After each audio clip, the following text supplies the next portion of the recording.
As women, we tend to put the needs of others before our own. So it's little wonder that 32% of women define financial independence as being able to support my family. Yet, by taking on the role of caregiver, they can put their own well-being, physical, emotional, and financial, at risk.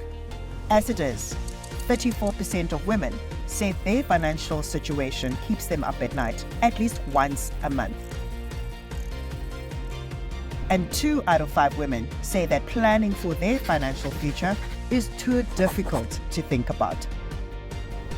Isn't it time to change the conversation? Let's understand why investing in yourself is not selfish, but sustainable. Go under the bonnet of investing to break down the basics and to ensure you're on track for a comfortable retirement.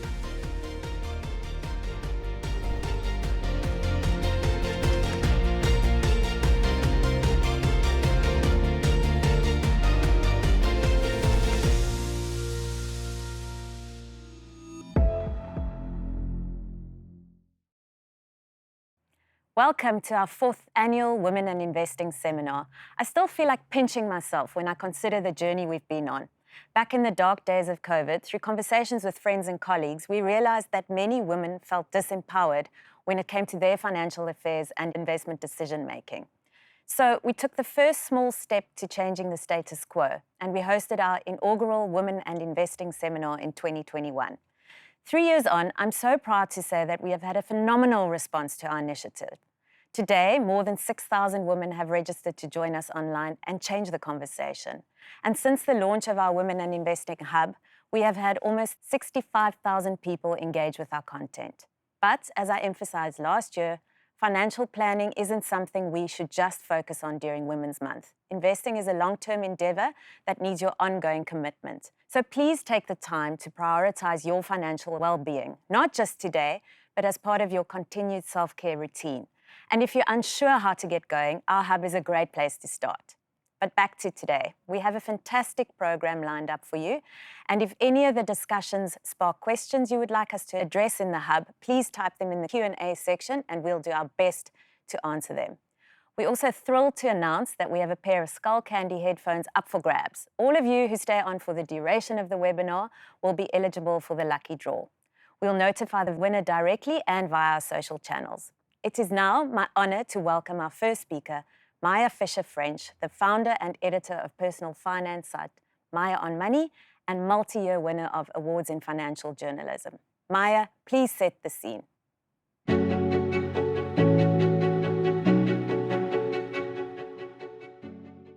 Kinskeeping is the act of maintaining and strengthening family ties, and it was defined in the mid-1980s by sociologist Carolyn Rosenthal. The kind of activities that fall to the kinskeeper include making sure that families stay in contact with one another and strengthening the bonds between generations. This includes phone calls, visiting family, organizing family events, as well as acting as caregivers for elderly family members. So basically, keeping families together and looking after both the children and the parents. But a kinskeeper also interacts with the community on behalf of the family. They manage the family's social calendar and they help with those fundraisers like school events, and they make the Santa shoeboxes. In most families, women are the kinskeepers. Kinskeeping is a very important role in society, and I can't think of anything more important than caregiving in general. But as Rosenthal points out, it is a very time-consuming role, and it is a form of emotional labor. At this event, we've spoken before about the unpaid work that women do in order for families and society to function. But this concept of kinskeeping is such a great definition because it reminds us that as women, we are the foundation and the glue that binds families and communities together. However, in this role, we are more likely to put the needs of others ahead of our own. This can lead to burnout physically, emotionally, and financially. Even if the role brings us happiness and a sense of fulfillment, if we do not have boundaries, it can become a huge source of discontent. We need to find a way to continue to be the kinskeepers in a sustainable way, where our giving comes from generosity and not resentment. Psychologists argue that when kinskeeping feels more like a chore, your mental health and relationships with the family can start to suffer. And the same applies if you're not looking after yourself financially to the extent that you become financially vulnerable. In the act of caring for others, we must not forget to care for ourselves. This is why today is about changing the conversation. This is a conversation with our children, our parents, our partners, but most importantly, with ourselves, especially around the concept of guilt. One of the reasons sociologists believe that women are the main kinskeepers is that when women set boundaries on their caregiving time, saying no to a child, a parent, or a partner, they can experience guilt or shame. When last did you make a late dinner for the family because you needed to fit in a gym workout? That would be almost unimaginable to a woman. But we need to change our mindset and to start understanding that when we put our needs first, we're not being selfish. We are creating sustainability. We are making sure that we can continue to thrive as the kinskeepers. It is the concept of putting the oxygen mask on yourself first. So let's think of some of those conversations that need to change. To what extent do your children's needs come ahead of your own? When does your child's wants trump your needs? Do we sacrifice our own retirement for private school fees or university fees? Or is there a way to do both? If you have elderly parents, what is their expectation of you in terms of both physical and financial help? Have you had honest conversations about their financial situation and what you can do in a sustainable way?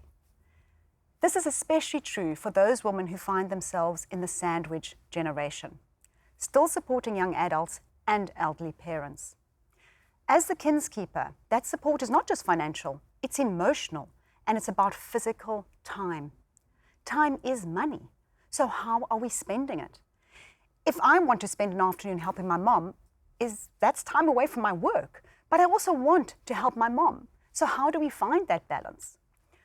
When it comes to your partner, what conversations are you having around money? When can you insist on all the financial information you require? Is it okay for your partner not to tell you about their financial situation or refuse to draw up a will? If you're getting married, are you showing a lack of trust, insisting on your own lawyer to draw up the contract, or is that just sensible? So today is about changing the conversation, but more importantly, about changing our own mindset so we can continue to do what we love. It's about changing our perceptions of shame and guilt, but also taking financial responsibility for our own futures. And that leads us to our first panel discussion. I'm joined by two formidable financial planners who will each bring their own perspectives to these conversations. So welcome to Babalwa Keshaba and Carol Axton.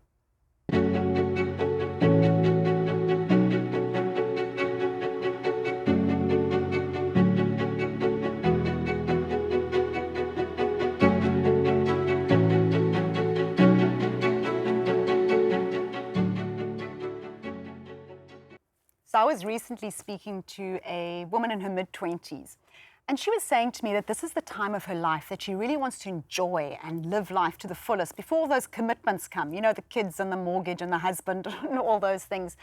And she saw her money as something that she should use and spend now on having fun. And of course, I'm sitting there thinking, whoa, hold on a moment. Don't you realize the opportunity you have before you have all those commitments to put at least some of that money away and help use the power of compounding and investing to be able to achieve all those goals that you want to in the future? And I sort of thought about it and I thought, well, isn't that a great topic for this panel? Maybe what we should do is we should take this young woman and help her through a life journey. Being in your mid-20s, what should you be doing? In your 30s, when you're getting married, having kids, and then in your 40s, university fees, elderly parents as you get into your 50s. So I thought this was just really would help all of us, to help our audience and all the women of all the different ages who are watching today about what they should be doing at different stages of their lives. So let's kick off. Carol and Babawa. Carol, I'm going to start with you. The conversation with the 25-year-old. What conversation should she be having with herself right now? Well, for me, it's get started now, sooner rather than later. I think the sooner you start investing, you alluded to compound interest, and it's such a valuable aspect of investing. And I think if you can take a percentage of your salary from when you start, it becomes a habit. And habits are good, they continue through your life. And if you can try and increase it as your salary increases, what that'll do is it'll give you more options as you get older. I know you alluded to have fun now, and great, yes, use some of your money to have fun. But if you can put away more for the future, that's going to give you those options when you have all those commitments you alluded to later down the line. It is sometimes about just thinking a little bit forward, isn't it? A little bit ahead. But Babawa, you know, I was thinking also about somebody in that age. Now they may be living at home, and what conversations should they be having with their parents? And I suppose it depends what financial position their parents are in. Yes, but I think I just want to add something on Carol's point. I think the first thing as a young adult is to have a vision. You know, you need to first see the future that you are going into. And when you see the future you're going into, it's easy for you to define your goals. And then you can have better conversations because now you understand your why. So by understanding your why, you are able to sit down with your parents and actually have a reasonable discussion to say, this is the amount I can actually contribute. And you are able to sit down and say, this is my budget and this is what I have coming in, you know.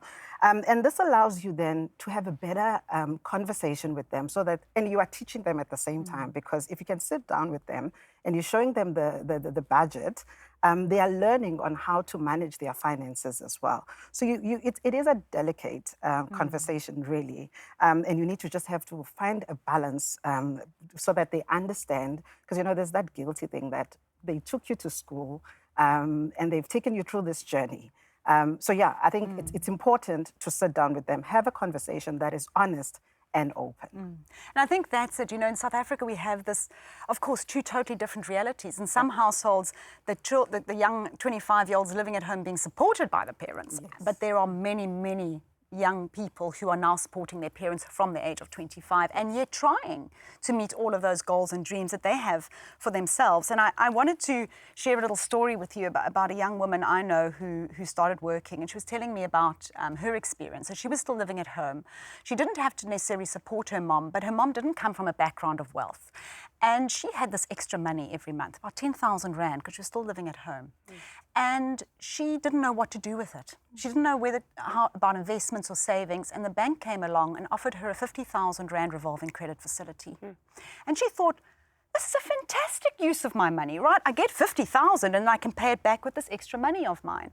And I think that is also, you know, the challenge for a young 25-year-olds. Where do they get access to financial advice? And I couldn't agree with you more on that. Actually, that takes me to a story of a young lady I know. You know, coming from the Eastern Cape, the mom has taken her through schooling, and she's now graduated. She started working, fortunately for her, so she managed to secure a job. But then a year down the line, the mother now is putting pressure on her to actually contribute towards home renovations. You know, she has not had any conversation with the mother, so the mother doesn't know how much she earns and all of that. And funny enough, she goes and get a loan, you know, of over 80,000. So when I was chatting to her, she then mentioned that when she was sitting with the consultant at the bank, the consultant was trying to assist her. So she believed that she was trying to assist her and she was reducing the expenses. That's reckless lending, but she didn't know. And then she got the funds, the loan.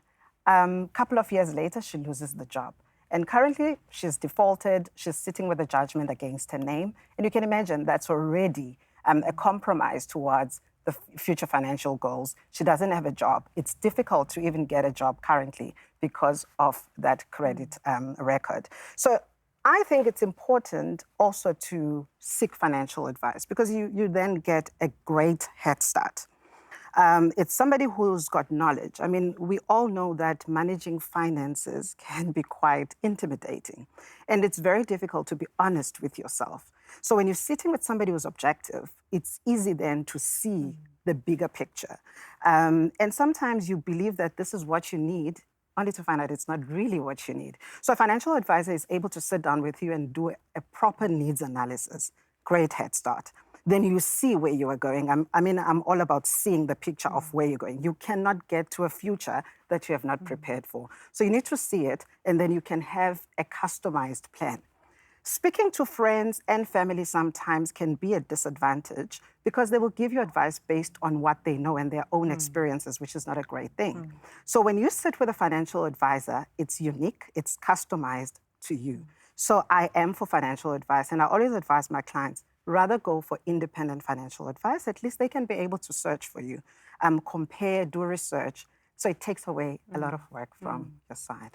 Well, I want to add something into the 25-year-old, and this is something that I actually got from Morningstar. It was amazing stats that I got from them, and they said sometimes the rate of saving is more important than the rate of return. So the example is you are earning, let's take a salary of 500,000 a year, and you put away 1% of your salary, so it's 5,000 Rand a year, in a fund that's returning 10%. So that sounds pretty good. I'm getting 10% return. After 30 years, you would have around 900,000 Rand saved. If you put away 10% of your salary, so 50,000 a year, but you only got 1% return, just 1%, you would have nearly 1.8 million Rand.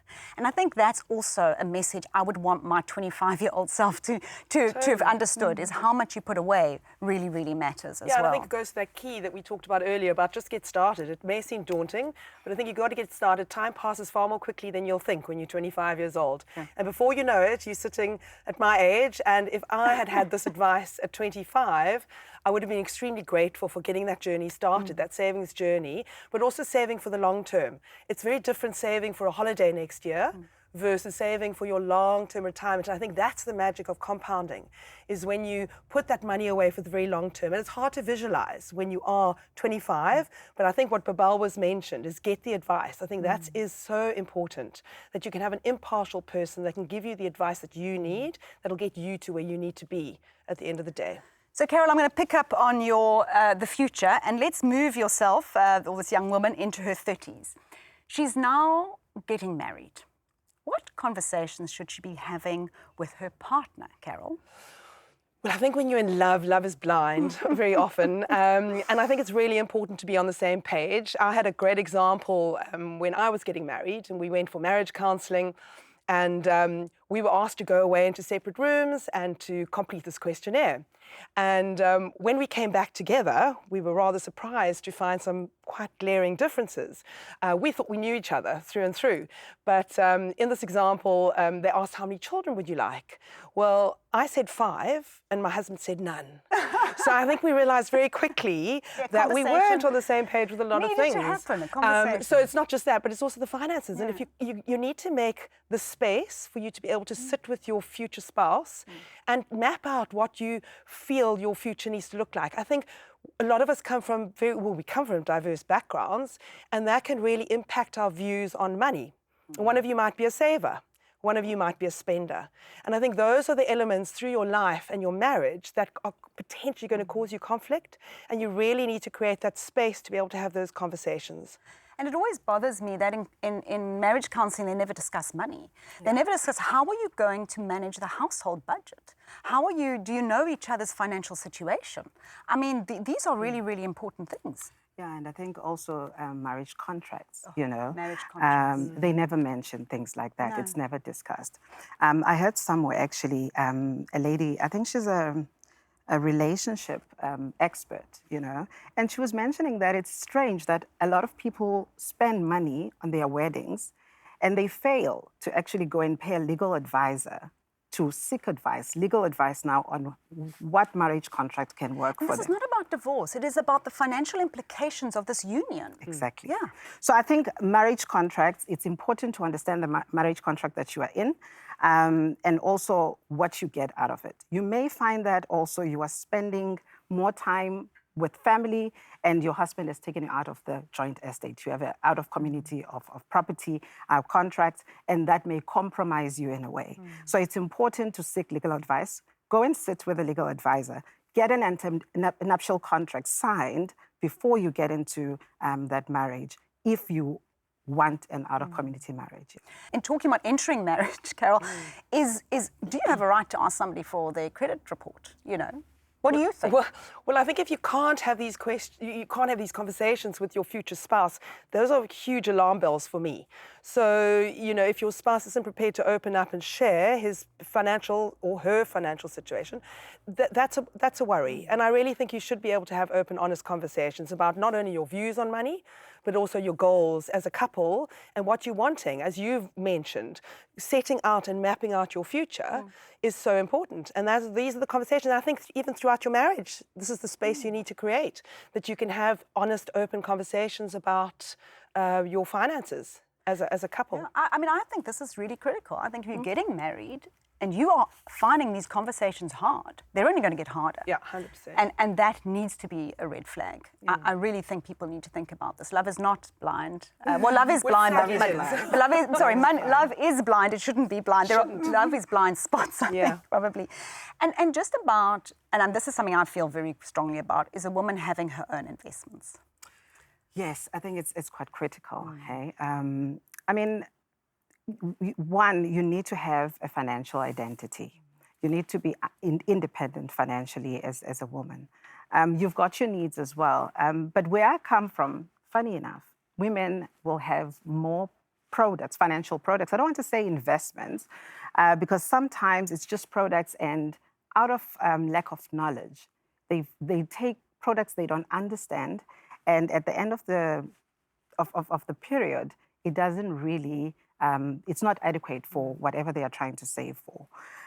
So yes, having your own investments. And what I always say is that make sure that you have a risk product, cover your risk adequately before you go into any other products. I mean, that's a proper financial plan in my understanding. You first have to make sure that your risk is covered adequately, and then you then have your investments in place.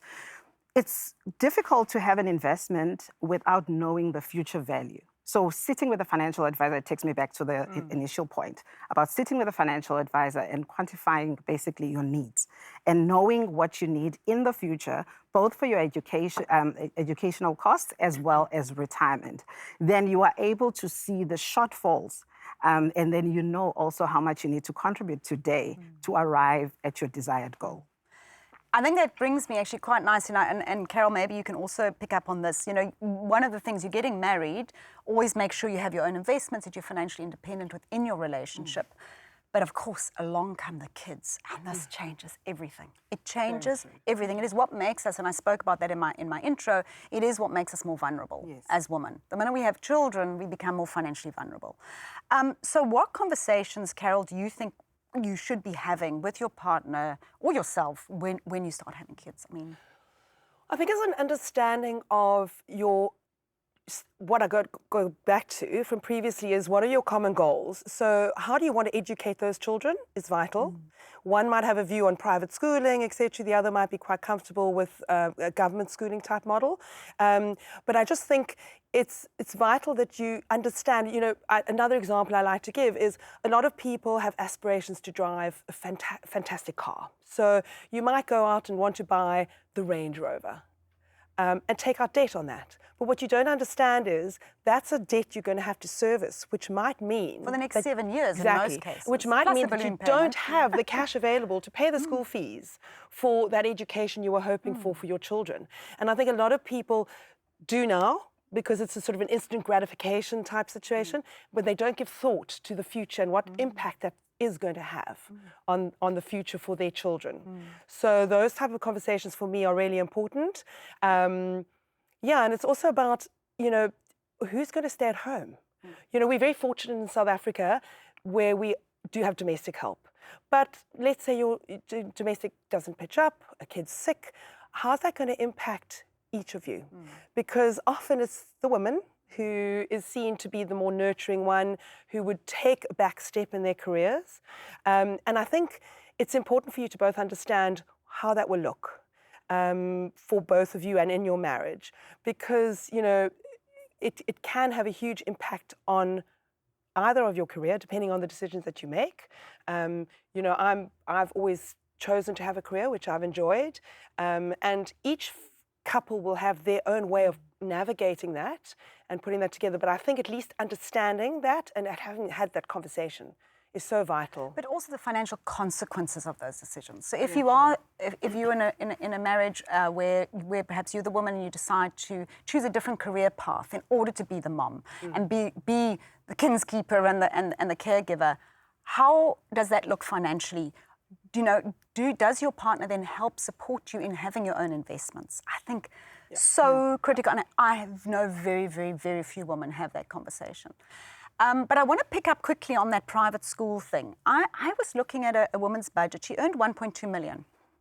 Now, 1.2 million is a lot of money, right? So who can afford to send their children to private school? Well, somebody earning 1.2 million. Let me tell you, by the time tax, life cover, retirement had come off, and then and I promise you, her living expenses were not extravagant. And she didn't even have car finance. She was struggling to put 2 children through private school. Yeah. But I mean, this is, you know, a big question for parents. Schooling. I think it's something that one needs to be honest about. You know, it's a conversation with yourself, because I'm assuming she's single, right? You need to be honest with yourself. Yes, it's important that you understand the schooling, but do you really have to take your child to a private school? It all comes down to your budgeting. And live within those means. There are good schools out there, I mean, government schools. And if you are taking a child to private school, just think about the implications and the consequences if you are unable to pay that money, what it will do to that child psychologically and emotionally. So for me, again, you know, it's budgeting. Have your budget in place and make sure that you stick to it. Because your budget is more like, it's a plan on how you are going to spend your money. And if you do a budget properly, you are able to see and prioritize those things on your needs versus your wants. If we can just be honest, a private schooling is not really a need, because there is schooling that is much cheaper and more reasonable than a private school. So it's just a personal choice if you want to take your child to a private school. But it's also important that when you do your calculations, you can't, well, there are calculators that you can use, but then also if you sit with a financial advisor, you are able to look at your cash flow. Somebody now who will be able to help you look into that situation more carefully. Well, I think cash flow going forward, you know, school fees escalated about 10%. A year. So when you're looking at a school and entering a child into the school, do that analysis, saying what is this going to look like in 12 years' time, and can I afford it? But I just want to quickly talk about saving for education costs. Well, that's what I was actually going to say, is alluding back to that starting saving early gives you options, and this would be one of those options. So if you've managed to accumulate a pot of capital and a private education is vital for you, that's what you want for your children, you have that option.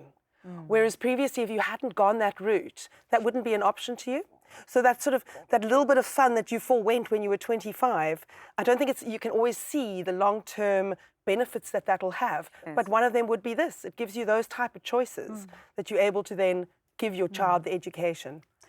And talking about children and education, financial literacy, and leaving our children legacies. I mean, how do we leave our children with a legacy, especially in a community where perhaps there hasn't been an opportunity to leave legacy before? Yeah.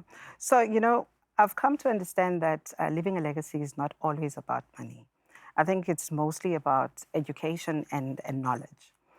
We already know that in order for you to manage your money, you need to have knowledge and skill.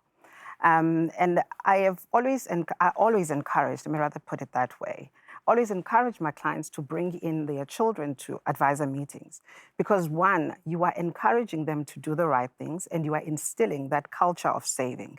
Now, when they eventually get the financial part of the legacy, then they know what to do with it. You've equipped them with the tools and all the knowledge that is necessary for them to do the right thing. So I think, one, if you take them to school, that's the first thing, because now they've got knowledge on how to live their life and actually get jobs and then become better people in the future. But then there's a financial aspect of it where that topic has never been on the table. We never had those conversations with our parents. So if you try and encourage your children to be involved and do the right things, instill that culture, then you are helping them to be able to better manage their futures and build or create generational wealth. Yes, I think financial education is a legacy. And Carol, let's talk rands and cents. 100%. So I looked at an analysis a couple of years ago that really allowed the penny to drop for me around the power of compounding. And what we see here is an example of three different individuals. The one is fortunate enough to have their parents start saving for them from day one. And they continue putting away just 1,000 Rand a month, doesn't increase, 1,000 Rand a month until they're 65 years old. That person will be worth 64 million Rand, which is crazy. And then you look at the next person who only starts at 21.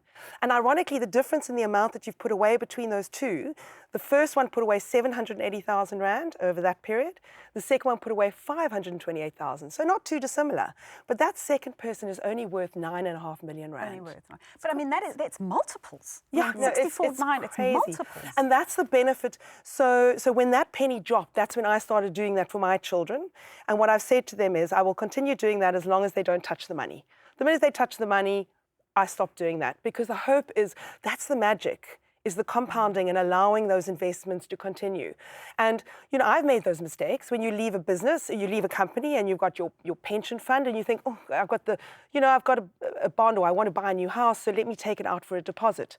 And that's unfortunately where a lot of people fall short in this unbelievable magic of compounding is, you know, start early, as early as you can, and it will have a massive impact. I mean, it's hard to look at yourself at 65 when you're 25. It seems like forever away. You'll never get there. It's never going to happen to me. You'll be a multi-millionaire somehow by then. You don't have to worry about Yeah, unfortunately it does. Yeah. It comes more quickly than you can ever realize. So the benefit, I think that's such a brilliant, and I want to go back to the 25-year-old and show them that graph and say, listen, maybe you didn't start at the age of 0, but even if you start now, that'll have a consequence.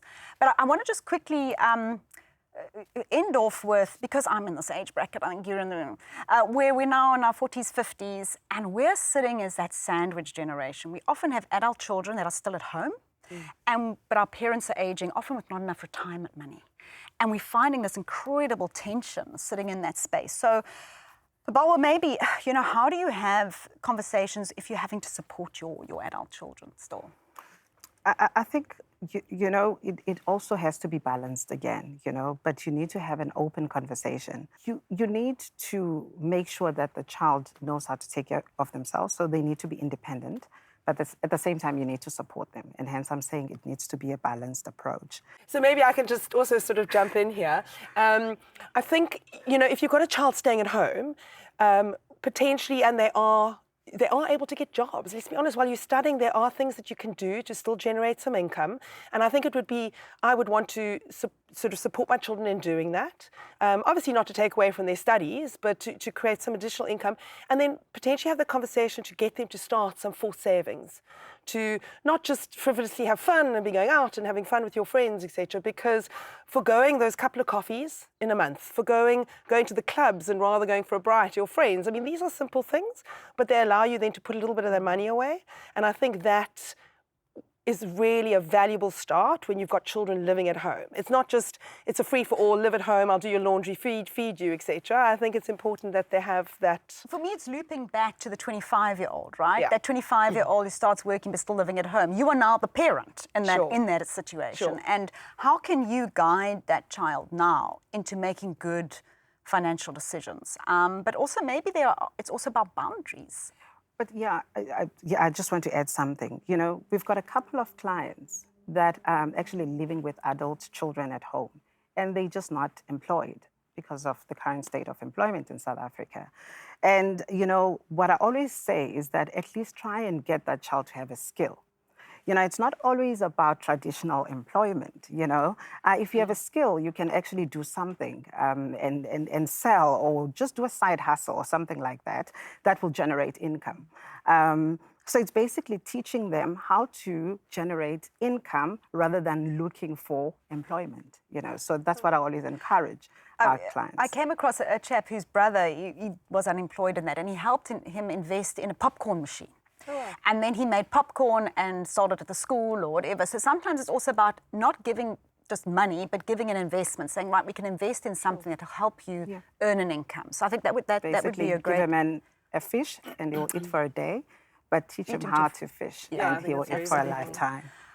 Carol, I'm going to want to round up quickly about the conversation to have with parents, because I think that's the other one, is so many people are coming, you know, discovering that their parents have not got enough for retirement. And how do you start having those conversations in a way that's respectful, but, you know, protecting yourself, I suppose, financially? Yeah, I think it often is difficult because we see our parents, especially if finances aren't easily discussed within a family, it can be very daunting. But I think if you have the tools that we've sort of discussed today, it allows you to open up in a respectful way a conversation with your parents around, you know, if they've been underfunded through their working years, to understand what their needs might be.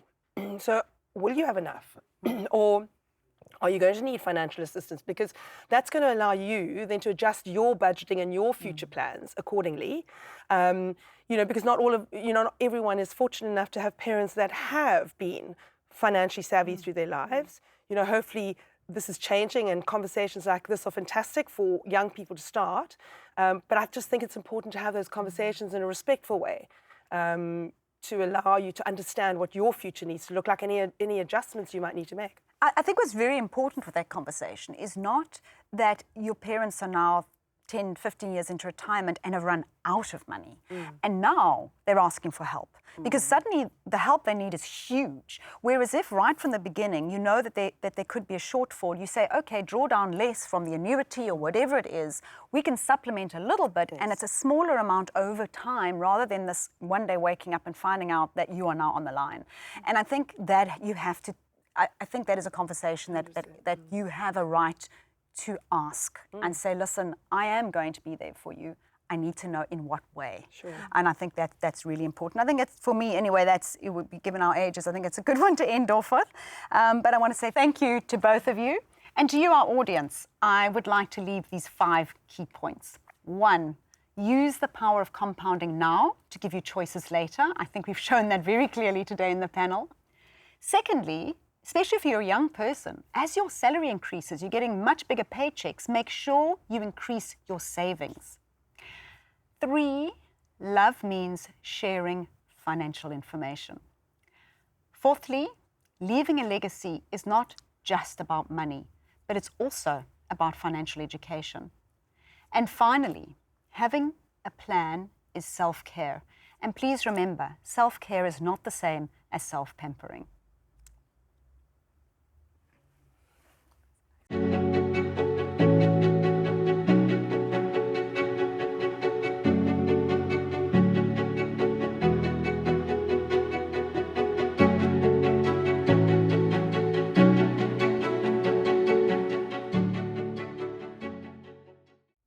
According to a survey published by Aviva in the UK this year, men are almost twice as likely to invest in stocks and shares than their female counterparts. Almost 2 in 5 women surveyed say they don't invest at all, and almost 1 in 5 women think the risk is just too high. Yet women are also, anecdotally at least, pretty diligent in looking after their family's financial well-being, like hedging for risk with products such as insurance policies. So we're clearly not irresponsible with our money, nor are we not thinking about our futures. And joining me now to discuss this rather thorny notion of risk are Khadija Basir, Chief Operating Officer at 91, and Vivian Tabra, 91's Investment Director. It's Khadija, Vivian, it's great to be here with you this afternoon. Why do women seem so much more fearful of investing than men? Khadija, I'll start with you. I think we're trying to strike the balance between avoiding gender stereotypes and really unpacking what seems to be very gendered behavior. And the stats that you shared made me think about a study that was once done around the sorts of jobs that women typically apply for versus the sorts of jobs that men apply for, it was found that on average, men apply for jobs where they only have 60% of the stated job requirements, whereas women typically apply for jobs where they have 100% of the qualifications. So there's a element of self-selection that actually happens when women are applying for jobs. And I think that this study was so revealing and compelling behaviorally around how women think and how women make decisions. And for me, the key point to land is, on average, I think women are a lot less comfortable dealing with incomplete information. If I think about family and friends, the men typically are willing to go a little bit by the seat of their pants, whereas women, I think, want to have full information. And so what we don't do ourselves any favors as an industry is often women feel that financial decision may be mired in a lot more, it's a lot more black box, and they don't have the full information to make those decisions. And that then results in people potentially preserving their savings in a bank account rather than making other decisions. Yeah. You talk about the industry, and I suppose that's another issue that women investors grapple with, and that is what has traditionally been a male-dominated industry. And Vivian, I'm sure you've been in the market a while. You can probably attest to that. I've been in the market a very long time. So over 30 years in the market, obviously there have been big changes. And that's not just in finance, it's across the broader spectrum of where you see women generally. So if we look at things like governments and congresses and national assemblies, you'll see that women are very well represented there now. Yeah. But if you look at the financial industry, if I go back 30 odd years, I'd walk into a room on the investment side and there'd be 15, 20 people and I'd be the only woman. Nowadays, that has improved, but we're still only around 30 to 40% of the overall numbers. And I think, yes, it is that black box environment that you're thinking about. Women are perfectly capable. They need to go into it, even if they have only got 60% of the information at hand, because they're perfectly capable of learning the other 40 very fast. Yeah. I mean, and you talk about gender stereotyping, and I've got an anecdote that I'd like to share, which is my first experience with investing as a newly qualified job entrant. It was my first job in 2001, and I asked my father at the time, should I put 5,000 Rand into the stock market? And he said, nah, just stick it in a bank account, because bearing in mind it was the aftermath of the dot-com crash, the markets had collapsed, as you know. The sense of risk was running pretty high. So I thought, okay, fine, I'll do it. And the interest rates at that time were quite high, so the return wasn't bad. So I stuck it into a bank account, I forgot about it, I went overseas. And when I came back in 2004, I had basically missed a phenomenal stock market rally that began probably in 2002. And I remember returns of about 30 to 40% a year from 2002 to the end of 2004. So, and it takes me to my next question, which is, do we not actually understand what risk is? Because clearly that risk was in losing out on the returns that you would have had if you'd taken a little bit of upfront risk. I think it's such an important concept to really understand, because common sense kind of dictates that risk is ups and downs in the market, right? Like, actually, if it's a roller coaster ride, you don't want to go there. But you need to think about risk defined in the context of what are your clear financial goals. So falling short of your financial goals is actually the riskier decision. And you can't assess that in isolation. It's absolutely a multi-dimensional consideration. So when I say that, I mean you've got to think about risk in terms of, have I defined my goals? What are they? How are those goals defined in relation to time? So shorter-term goals will dictate a very different course of action to medium-term goals and longer-term goals. So if you're saving for a holiday, for example, you don't want to risk that money by putting it into a supposedly risky product. Yes, exactly. And so it's the compounding effect means that you're also sitting on the sidelines. So you've taken the one end, which is a short-term, 1 year, 2 year financial goal, where the ups and downs of the market could potentially increase the chances that you don't meet that goal. But on the other side, you don't want to not participate in essentially what the market compensates you for taking on that longer term risk view. There's a rule of 72, but basically, when does your money, how long will it take for your money to double? And if you think about that in the context of 5%, for example, 5% takes you about 14 years for your money to double. Just a 2% additional growth brings that down by 4 years. Sure. So that relationship between time, risk, and return is an absolutely key kind of mechanism to understand so that you can make the most appropriate and, in fact, safest decision, rather than automatically assuming that putting your money under the mattress is what is going to protect your family. Yeah. I mean, I think, Vivian, you want to talk to a chart which is quite illustrative of that conceptual notion of risk. Yeah, and it's very important to get your head around that. So if you look at this graph, what you'll see is if you have 1,000 Rand and you invest it now over the next 15 years, or actually if you started 15 years ago and you had 1,000 Rand, what would it be worth today? So if you look at the bottom line there, the white line, what you'll see is that 1,000 Rand in terms of inflation, to be able to still have 1,000 Rands worth of spending power, that 1,000 Rand would have to become 2,100 Rand over 14 years, over 15 years. And that's to buy the exact same stuff that you would have at the beginning. Yes, right? exactly the same basket of goods, the same shopping bag that you would have 15 years ago. If you take that money and you put it into that safe investment over the 15 years, you'll see that actually you'd now have 2,500 odd Rand. So you'd have done a little bit better than inflation, but not substantially better than inflation. And Vivian, I see that graph is actually a fairly straight line graph. So you don't have the ups and downs that we were talking about in terms of risk. Yes. But it's very boring compared to the top two. Yes, it is. It's really a steady return, but not a very exciting return. If you look at the top graph, what you'll see is that it's actually, at the end of it, you'll have almost 3 times as much as the inflation return. So it's given you very good long-term rewards, but over time, it has been very volatile, especially if you look at the dip there, the big dip where it touches the blue line. That was COVID.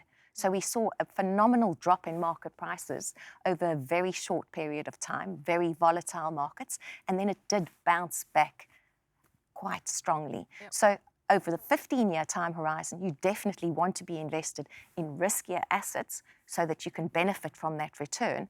But over shorter-term time horizons, you have to consider the volatility. And that graph is so powerful because the piece that you are alluding to, if you had come in just before that crash and you were invested for the holiday, you were saving for the holiday, that would have been a poor outcome. Yeah. But equally, if you had started at the beginning, that is actually the best outcome. And equally, if you had started at the beginning and sold out in 2020 and said, I'm not going back in because this is such a disastrous occurrence, you would have missed out on all the gains subsequently. Yes. Absolutely. What's also interesting about it, and it's not necessarily the most flattering to 91, is the difference in performance between the 91 Opportunity Fund and just the all share. And I think this brings us to a discussion of diversification, because I suppose in my mind I would think that the 91 Opportunity Fund is maybe somewhat more diversified than just an amount of money put into the JSE all share, which would be a basket of stocks, top 40 shares. Or you could argue that maybe the all-share chart represents more diversification, because diversification always comes up when we're talking about risk and when we're talking about investment. So, Khadija, perhaps you need to enumerate what exactly diversification means here. So I think the graph was really instructive because the top line that speaks about equities, you can see the ups and downs, and as Viva said, the volatility of that experience. What you notice with the Opportunity Fund graph is that there is volatility, and you also get that amazing compounding effect over time, but it's a smoother experience. And this really speaks to what you touched on, which is diversification. And diversification is really understood as not putting, in very simple terms, not putting all your eggs in one basket. And so you want to make decisions that you are essentially enabling yourself to have something to cushion you from the blows of external shocks. What do I mean by that? Well, I think maybe an analogy is probably appropriate here that we can all understand. I think we are living in the age of social media. And if you think about the typical social media influencer, they would be what we call maybe platform agnostic. And that means that they're going to have a TikTok account, they'll have an Instagram account, they'll have multiple, I don't know all the other platforms that are available. But why do they do that? They do that because they are reaching different audiences, but also if something happens with a particular platform, it means that you don't lose your brand, and your brand is not completely concentrated in one place. Sure. And similarly, that's the way we think really about investments, is that you want to have some level of protection from the ups and the downs and the roller coaster, which gives you a flattened outcome. I mean, the real life examples too, right? Yes, there's plenty of real life examples. I think if also sort of turning to where we are at the moment and using an example from there. I mean, obviously South Africa's been the victim of load shedding, and globally there's a big push towards renewable energy. So a great investment would be a solar panel company, for example. But you wouldn't go and put all your investment into that solar panel company. Why not? When Eskom surprises with 130 days of no load shedding. And still going strong, yeah. Then you'd want it to be diversified. So you'd also want to have some of your tech companies. You'd want to buy your social media companies. You'd want to buy a retailer. Interest rates might be coming down soon. They might be doing better. You might want to buy some banks. So you really need to diversify it, and not really just across equities. Let's also look more broadly. There are times where bond markets and fixed income is going to do better. So really you want to get that blend. And if you do that over time, you'd get much smoother returns rather than that real up and down that we see. So an investing example would be having a portfolio, and when we talk about portfolios, we mean a split of your money invested in stocks, bonds, cash, property, for example. If you think about the fund availability, then the regulations ensure that there is a degree of diversification within the fund. So what you spoke about, for example, a balanced fund will have a certain percentage of equities that it's allowed to have so that you can get that dampening effect over time, right? So you don't necessarily have to take the decision yourself. No, you don't have to make that decision, but what you do need to think about is, what is my percentage of cash? What is my percentage of unit trust exposure, or whatever your chosen vehicle is? And that comes back down to our original conversation, which is being really, really clear around what are my financial goals, and then using your financial goals and the time horizon to really inform that product choice and product split, so that you have the benefit of diversification and a little bit of that safety and protection, so that you don't feel fully exposed to the vagaries of the market. Yeah. And as a woman, what you really want is you want to have the confidence to ask the right questions. And I think that's really the key when looking at what's happening in markets, what's happening in the global economy just generally, that you have the confidence to go and ask the right questions of your financial advisor so they can help you make the right decisions. And that is actually to not gender stereotype across the board. And there's no such thing as a stupid question. It's your money and it's your financial future that we're talking about. Absolutely. And those questions are so empowering, because that enables both the financial advisor and you to really better make the best decisions for the right outcome. Yeah. So if we had to sum up, say, 4 key themes that we've spoken about today, Vivian, the first 2 for you? I think the most important thing really is to ask the right questions. Make sure that you're heading in the right direction. Yeah. For me, it's defining risk differently and not thinking that the safest decision is keeping your money under the mattress, but instead that risk is about defining your goals, and your risk is the possibility of not meeting those goals. I think another important piece is just to think about your risk and your goals in relation to different time horizons. And so we've spoken about something like a shorter term goal of saving for your holiday, a maybe medium term goal of children's education, or something where you need a more regular income stream. And then longer term, the most important decision is really about your retirement savings. And that is such a long term game where starting earlier will enable you to really have a high chance of meeting that goal ultimately. Khadija, Vivian, we shall leave it there. Thank you very much for your time this afternoon. Vivian Tabor is Investment Director at 91, and Khadija Pasir is Chief Operating Officer.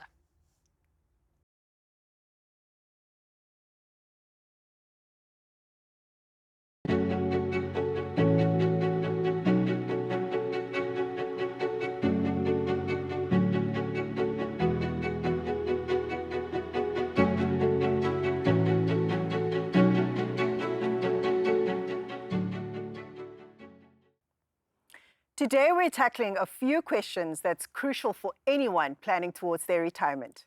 How much is enough? How can you tell if you're on the right track towards a comfortable retirement? What steps you need to take to figure out exactly how much you'll need in income in retirement? And lastly, once you reach retirement, what are the key decisions you need to make to protect your hard-earned savings? I'm Lutando Mzilikazi, and joining me today is the only man on stage, my colleague, Paul Hutchinson. And together, we'll tackle all your burning retirement questions. Paul, welcome. Thank you. That's very kind of you, Lutando, and I'm excited to be here to share in this important conversation. Awesome. I think just to kick off the conversation, let's start off with some stats and some definitions, just to make sure that everyone listening is on the same page. So ASISA says that 94% of South Africans can't retire comfortably. What is a comfortable retirement, and why are South Africans getting that so wrong? I guess at its simplest level, a comfortable retirement means that once you're retired, you maintain the standard of living that you had before you retired. So you continue to live the lifestyle that you had become accustomed to.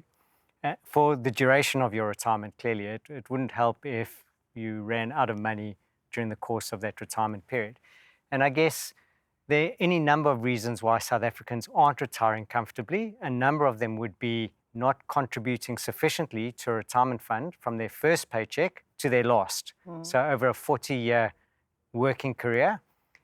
Other mistakes that people are making are that they're not invested sufficiently in growth assets via their retirement funds. So they're not invested in equities or listed property, and they overweight fixed income investments. And really why that's important is because you want your retirement fund assets to grow by inflation plus 5% per annum for the 40-year period, at least that amount. And then you should have sufficient capital to secure your retirement future. And I guess the most important reason, though, is unfortunately, when we leave our current employer, be it through resignation or retrenchment, the majority of South Africans are accessing their accumulated retirement funds and they're not preserving it. And therefore, they lose out on the benefit of compound interest, which many of my previous colleagues would have spoken about extensively. So if I look at my own experience, I'm now into my 50s and I've done everything right. I've always contributed to a retirement fund. I've had a number of jobs at a number of different companies, but I've always preserved my accumulated retirement capital, and I've always tried to be invested in growth assets. When I turned 50, I looked at my personal circumstances and I realized that I wasn't on track. And this was very worrying. So I tried to understand why that was the case, given that I'd done what I'd been told to do. And I realized that very simply life happens. I had a family young, and when you've got a young family, out of financial necessity, I reduced my contribution to my retirement fund from the 15% to below 10%. And that was my first mistake. It wasn't really a mistake because financial circumstances necessitated it. But my mistake was when things improved, I didn't increase my percentage contribution to my retirement fund. And so out of negligence or stupidity, call it what you will, I didn't make that correct decision. And at the age of 50, I realized that I was falling behind to the extent that I now contribute 23% of my monthly income to my retirement fund. And that really illustrates how difficult it is to catch up. And you would have heard on previous panels the importance and the power of compound interest. And that's what I missed. I missed out for a period of time on the compounding of 15% because I was only contributing 10% at the time. And I think lots of South Africans listening can actually resonate with your story. You know, some of them are actually financially responsible for multiple households that they don't even live in. Some of them have really felt the credit crunch of the elevated interest rates for longer that we've experienced over the last few months. And so they would have actually taken a knock in terms of their contributions as well, out of necessity and lifestyle, rather than it being by choice. So in preparation for our discussion today, I did a lot of Googling because we know that you're a resident writer in the business. And I bumped into an article that I thought was phenomenal to bring up at this point. It's an article where you talk about 5 and 20 being the critical success factors for retirement success. So let's talk a little bit about that. Yeah, it's interesting. To your initial points, I just look around in the neighborhood that I live in Cape Town. And what's fascinating for me is just how many middle-aged children are returning to the family home with their teenage children. And what you're seeing in my neighborhood is 3 generations living on one property now, and you see 5 or 6 cars, as multi-generational families are trying to manage and cope with the retirements of the parents and potentially 1 or 2 of the children not having jobs. And this really is a reflection of not being sufficiently prepared. And so if you turn to the 5 and 20 rule, very simply, in order to secure a safe income in retirement, you cannot take more than 5% as an income of your final accumulated retirement pot. So if you've got R1 million at retirement, you can only take 5% of that per annum, escalating at inflation to ensure that you don't run out of money. And you need that money to last for at least 30 years. And men probably a little bit less because we don't live as long as women. And women, unfortunately, need to ensure that they have sufficient to run a little more than 30 years. And then the 20 is a difficult number. And I'm going to scare a lot of people in the audience because the 20 refers to how much the multiple of your final salary that you need to have accumulated to ensure that you have sufficient money for that 30-year period. So if at the time that you retire, you're earning R1 million and you want to ensure that you can continue to draw an income equal to your final salary, you need to have accumulated 20 million rand. Now, it's a scary number. And when you think about it, you don't necessarily need 20 times because at the time that we retire, hopefully we've paid off our mortgage. Hopefully our adult children are out of the house and earning their own income. We've reduced our expenses. So many people, the majority of people, can get away with 75% of their final salary. So if you are amongst those people who think that you can get away with 75% of your final salary, then you only need to have accumulated 15 times your final salary. So when thinking about how much you need at retirement, in your mind, you need to be thinking about between 15 and 20 times your final salary to be comfortable and secure that you will be able to afford your retirement for a 30-year period. And probably a little bit more than 20 times for a female than a male, evidently. Don't trap me. Good answer. So let's put a real scenario to the 5 and 20 principle you've just outlined. Let's use myself as an example. So I was born in 1991, the same year that the business was actually born. Serendipitous. Wow. You've come to the right place. Exactly. So when we look at the fact that I've probably been working for about a 10-year period now, what should my contribution rate to my retirement fund savings pot should be? So very simply, the maths is this simple. In order to have accumulated 20 times, you need to be saving 15% of your monthly income every year for 40 years. If you miss out on the first 10 years, now you've only got a 30-year period in which to accumulate sufficient capital for retirement, the amount that you need to save on a monthly basis doubles. So, Lutsanda, if you haven't preserved any of your retirement capital and you think that you've got 30 years of a working career left, you need to be saving 30% of your monthly income, or you need to plan to work longer. The maths is that simple. Assuming that you have contributed for 10 years, where you should be thinking, and then the number that you should have in mind is between 2 to 3 times your current salary. That's how much you should have in your retirement pot after 10 years. And this then becomes fascinating, and this then demonstrates the power of compound interest. So someone who's worked for 20 years should have accumulated 5 times their retirement, 5 times their current annual salary. And then the maths is that it only takes a further 10 years for that amount to double to 10 times. And then a further 10 years for it to double to 20 times. So you can see the power of compounding demonstrated by those numbers. And the power of starting now. Correct. And Carol spoke extensively about that in the earlier conversation. That's incredibly important. The day you get your first job, start contributing to your retirement fund. If you can, start at 15% of your monthly income and plan to continue doing that for 40 years, and you should be fine. Clearly, Paul, I'm grossly under-contributing towards my retirement, so I'll definitely fix that post this conversation, and hopefully the South Africans listening will do exactly the same in their own respective pots. But what I want to talk about now is the other reason that people tend to under-contribute, which is, firstly, they don't think that they'll live till 65, so they kind of delay the prioritization around allocating towards their retirement pot. But secondly, they generally don't know for how much longer after retirement they'll actually live. Yeah. So let's debunk both of those. So our actuarial colleagues, and we work with a number of them, will tell you that statistically someone retiring at 65 or 60 or 65 today needs to plan for a 30-year retirement period. So the numbers are, on average, those are averages. Some people will live shorter than that, and some people will live longer than that. And really, you need to look at your own personal health and what the probability is of you living for an additional 30 years. Now, you need to think very carefully about it, because when you run out of money at 80, you've got real problems, because you're not employable anymore, or you're not employable at a level that will pay you sufficiently. And so you're reliant on the state old age grant, which isn't going to provide you with sufficient money, or you hope that your children are going to look after you. And that's quite a bet to make. Yeah.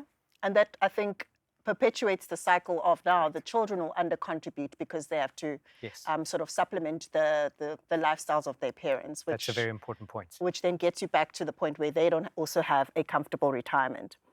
So the term retirement smile?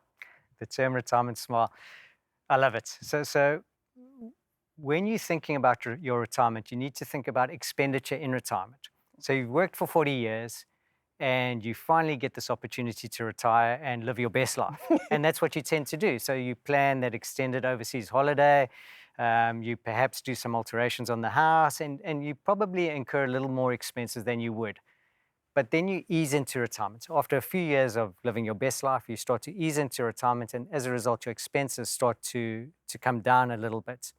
But then, unfortunately, you reach a period in your life where you become more frail, your health deteriorates, and I think we can all appreciate that medical expenses run at a higher rate than inflation, and you potentially then end up in a frail care facility. So you have this retirement smile where your expenses increase towards the latter part of your life, and you need to be prepared for that. So many changes, so many changes into retirement. But I think the one change that has made South Africans smile, for the most part anyway, is two-part system. Because this, of course, will allow pension fund members to withdraw from their retirement money as of the 1st of September without needing to retire, resign, or be retrenched. Yes. What do you think this will do to this comfortable retirement we've been talking about?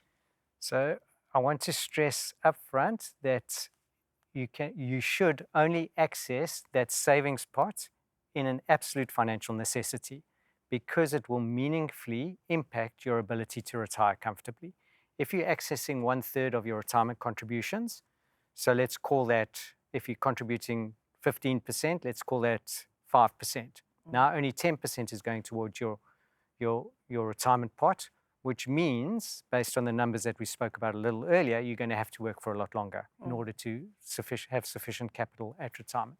So while it makes sense for South Africans to be able to access their retirement savings in the event of a financial emergency, they need to think very carefully and only use it as a last resort, because it is going to meaningfully impact our ability to retire comfortably after a 40-year working life. Paul, that brings us to the end of our talk. Thank you so much for all these golden tips and answering burning questions when it comes to retirement savings. Thank you, Lutando. 3 takeouts that I take away from the discussion that I hope you will take away as well. First, a comfortable retirement means being able to maintain your pre-retirement standard of living throughout your retirement. 2, only 6% of South Africans are able to achieve this. If you want to have your own comfortable retirement, here's 3 tips that you should take away. Apply Paul's 5 and 20 principle. Invest in growth assets to maximize the returns on your contributions. And lastly, every time you change your job, preserve rather than withdraw. If any of these talking points feels a little bit overwhelming for you, it is best to consult with an independent financial advisor to navigate these choices effectively. If you don't have an advisor as yet, please visit the 91 Find an Advisor tool to connect with one who fits your unique needs. Until next time, wishing you great investment and retirement outcomes.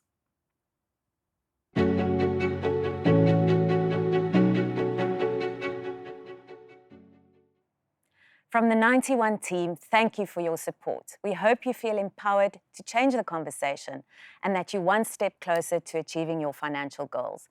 A quick reminder that you will be able to view the full recording of this webinar on our Women and Investing Hub on our website soon. And if you haven't done so yet, please sign up for our regular newsletters. Until next time, thank you.